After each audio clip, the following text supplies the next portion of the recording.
Previously हमने ये भी लूप की स्टेटमेंट लिखी है, ये 5 दफा स्क्रीन के ऊपर वेलकम टू पाइथन प्रिंट कर रहा है।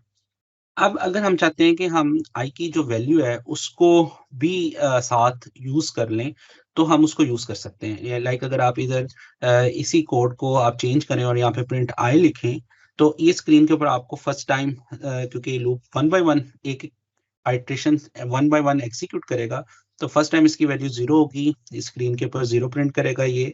सेकंड टाइम लूप दोबारा ऊपर जाएगा और उसके अंदर जो है वो एक इंक्रीमेंट होगा, क्योंकि यहाँ पे हमने इंक्रीमेंट 1 किया, तो वो जो हमें प्रिंट करेगा वो उसकी वैल्यू 1 होगी। फिर उसके बाद 2 प्रिंट करेगा, फिर उसके बाद 3 प्रिंट करेगा, फिर उसके बाद 4 प्रिंट करेगा, और सो ऑन। वो हमें ये डिफरेंट वैल्यूज को प्रिंट करता जाएगा।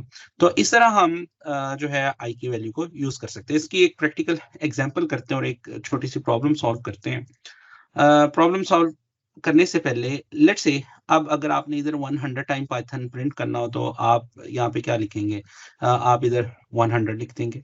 अगर आपने 1000 टाइम करना हो तो 1000 लिखेंगे। तो आप देखें कोड कितना सिंपल है कि लूप्स ने हमें किस तरह हेल्प आउट कर रहे हैं। अच्छा जी, अब हम ये चाह रहे हैं कि हम इसकी वैल्यू को इस्तेमाल करें। लेट्स से 0 to 10 तक हम यूज करते हैं, और इसको हम स्टार्टिंग पॉइंट हमारी मर्जी, हम 1 से भी शुरू कर सकते हैं, हम 2 से भी शुरू कर सकते हैं, जहां से भी आप करना चाहें। तो इस एग्जांपल में अभी हम फॉर का लूप एग्जीक्यूट करते हैं 1 आई इन रेंज 1 to 10, और हर दफा हम E1 का इंक्रीमेंट करते हैं। और इधर हम प्रिंट वेलकम टू पाइथन की जगह पे हम आई प्रिंट कर लेते हैं। आई का मतलब ये कि जो वैल्यू इसके अंदर होगी वो प्रिंट कर देगा, और बाकी हेलो को हम वहां से रिमूव कर देते हैं। इसको हम क्लियर स्क्रीन करते हैं, कोड को एग्जीक्यूट करते हैं, तो आप देखेंगे स्क्रीन के ऊपर 1 2 3 to 9 up to values print होंगी। 9 वैल्यूज, इधर हमने 10 दिया, ये हमने पहले डिस्कस किया कि अगर हम यहाँ पे 10 मेंशन करते हैं तो वो 10 तक करता है, 10 को इंक्लूड नहीं करता। अगर लेकिन अगर आप चाहते हैं सम हो कि 1 से 10 तक जरूर प्रिंट हो, 10 भी प्रिंट हो, तो यू कैन इमेजिन कि आप यहाँ पे 11 लिख लें, तो वो 10 तक इसको आउटपुट प्रिंट कर देगा। तो अब हम इसको दोबारा चलाएं तो आप देखें 1 to 10 तक प्रिंट करते हैं। लेट्स से हमारे पास क्वेश्चन ये है कि हम 1 से लेकर 10 तक सिर्फ इवन नंबर्स को प्रिंट करें। जिस तरह यहाँ पे सारे नंबर प्रिंट हो रहे हैं, तो हम इवन को प्रिंट करें। इवन से मतलब ये ऐसे नंबर जो 2 पे पूरे पूरे कंप्लीटली डिवाइड हो सकते हो, जिस तरह 2 है, 4 है, 6 है, 8 है और 10 है। तो अब हमें अपने कोड में क्या चेंज करने पड़ेगी? You can pause the video और you can think about it कि हम क्या लिखें, किस तरह हम कोड में चेंज कर सकते हैं। अच्छा जी, एक एक पॉसिबल सॉल्यूशन जो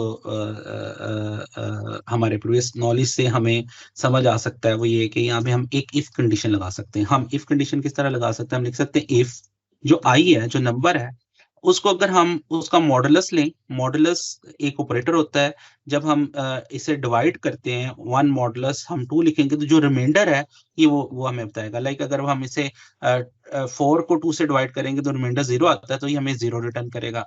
अगर हम इसको 11 से डिवाइड करेंगे 2 से, तो किसी भी नंबर को, तो ये जो मॉडुलस है वो हमें रिटर्न करता है 1, क्योंकि 2 को 11 से जब हम डिवाइड करते हैं, 2 5 10, और फिर पीछे रिमाइंडर जो है वो 1 बच जाता है। तो हम कहते हैं, हमें मालूम है कि जब भी हम किसी नंबर को 2 से डिवाइड करते हैं, तो उसका जो रिमाइंडर है वो 0 होगा, तो फिर वो इवन होता है। तो ये चेक है, अगर आई मॉडुलस 2 जो है उसका आंसर 0 के बराबर आता है, तो फिर हम चाहते हैं कि फिर हम प्रिंट को आई को प्रिंट करें।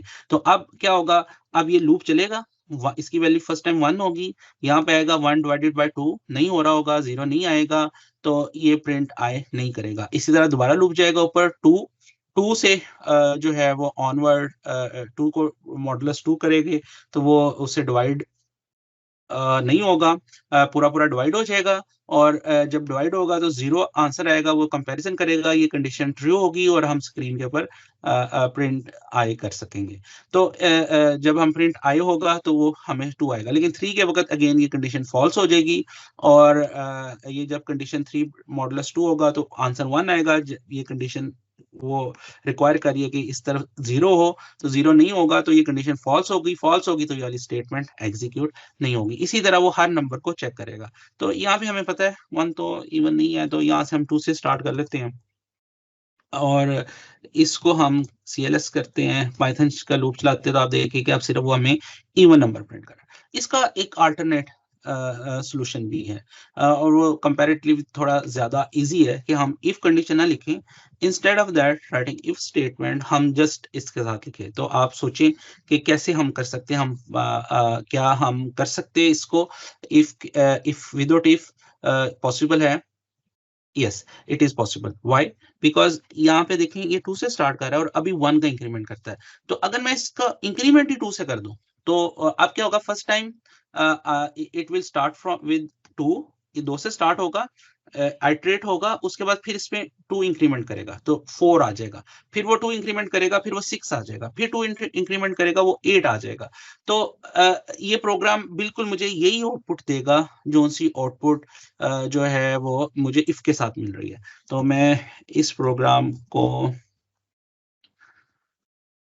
एग्जीक्यूट करता हूँ, तो आप देखें कि सेम आउटपुट है। इस तरह हम जो ये वाला वेरिएबल है आई, जिसको हम लूप के अंदर डिफरेंट वैल्यूज काउंट, लूप अपने लिए काउंट कर रहा है वैल्यूज को कि मैंने कितनी इटरेशंस करनी है और कैसे करनी है, उसको हम with in the loop body use कर सकते हैं। इसको हम लूप बॉडी कहते हैं, जो विद इन दी लूप के अंदर जो स्टेटमेंट्स होती हैं, जब हम उन्हें एग्जीक्यूट करते हैं, उनको हम लूप बॉडी कहते हैं। तो उसके अंदर हम आई को यूज कर सकते हैं। इसकी काफी प्रैक्टिसेस हैं, कुछ प्रॉब्लम्स हैं जो आप खुद से करेंगे, कुछ प्रॉब्लम हम आपको साथ-साथ करवाते जाएँगे, जिससे आपको ये अच्छी प्रैक्टिस होगी और फिर आपको लोगों की बेहतरीन समझ लगेगी, और आप फिर हम इसे रियल टाइम प्रॉब्लम्स में भी जब हम प्रोजेक्ट इम्प्लीमेंट करेंगे या अरेज़ पढ़ेंगे, तो उस वक़्त हम इन्हें इसको रियल टाइम प्रोजेक्ट्स में भी इस्तेमाल करेंगे।